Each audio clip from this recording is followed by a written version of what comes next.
Alright, so magandang araw muli sa inyong lahat mga ka-maestro. Ayan, so nagbabalik tayo ngayon para dito sa ating panibagong video. Ayan, so bago natin umpisahan yung ating video ngayon mga ka-maestro, kung bago ka pa lang dito sa ating YouTube channel and then syempre dito sa Facebook, sa mga nanonood dito sa ating Facebook, paki-follow po yung ating Facebook page, El Maestro Official, and then sa YouTube naman is El Maestro Sir Anton Official. Ayan, so paki-follow nyo po para every time ng mga video tayong katulad dito ay manonotify kayo, updated kayo sa lahat nating mga video. Ayan, so good news mga ka-maestro, kasi meron tayo ngayong bagong update, kaka-post lamang po ito almost 3 hours ago, ngayong araw, August 25, 2023, sa mismong official page ng DepEd BHROD. Ayan, so meron na po tayong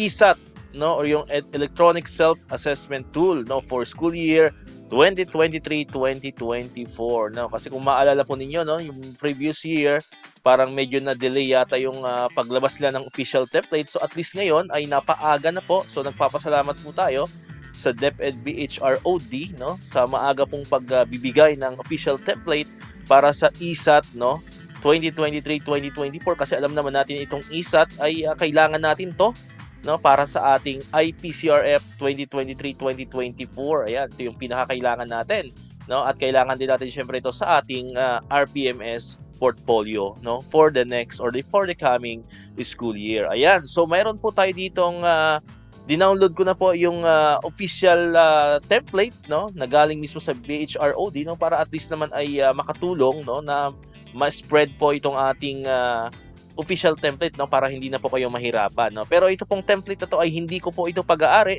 hindi po ito pag-aari ni El Maestro. So ito po ay pag-aari po ng DepEd BHROD. So nilagay ko lamang po ito sa ating Facebook page, sa ating YouTube, para mas mabilis po siyang ma-access, ng ating mga followers, ng ating mga subscriber, para naman hindi na kayo mahirapan pang hanapin pa itong ating official template, or pwede rin kayong mag-follow sa official Facebook page po ng DepEd BHROD, para naman updated din kayo sa mga post nila. Ayan. So muli, ito pong ating template ay libre po ito, wala po itong bayad, mga ka-maestro. So nandyan po sa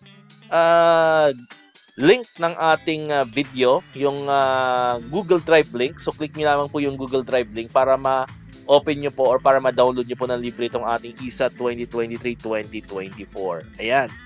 Ayan mga ka-maestro, so ito yung itsura niya, Pag na-open nyo yung link na ilalagay ko dyan sa video description and then sa comment, lalagay ko rin dyan yung link. Ito po yung makikita nyo. Ayan.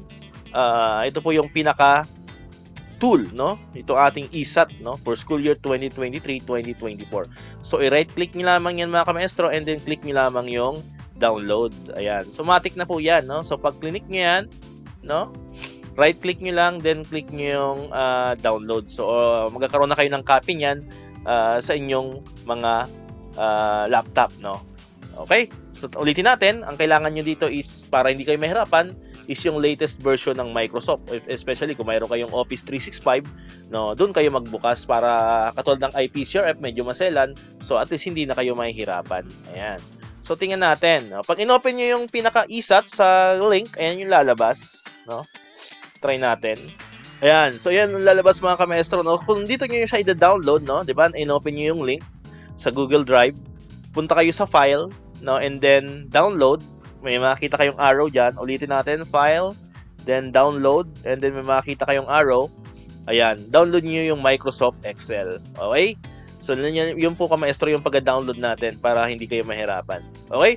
So, ito na yung Excel file niya mga ka-maestro. So, pag na-download nyo na siya sa inyong mga laptop as Excel file, ito na yung pinaka tool natin for ESAT, for school year 2023-2024. Ayan. Yan po, So, gagawa ulit tayo ng panibagong video para sa kung paano naman natin siya i-accomplish. So, for the meantime, itong video natin ngayon ay para lamang po ito sa inyong pre-soft copy. Muli, so para ma-avail nyo po yung ating pre-soft copy, so punta lamang po kayo sa comment section ng ating video, sa Facebook, or sa YouTube naman. Ilalagay ko po yung link sa video description, so doon nyo lamang po siya i-click. Okay, so please share this video mga ka-maestro, para marami tayong matulungan na mga ka-maestro natin dyan na download agad itong ating ESAT for school year 2023-2024. Muli, maraming salamat sa inyong panonood at pakikinig. Once again, El Maestro. See you on my next vlog. Bye-bye!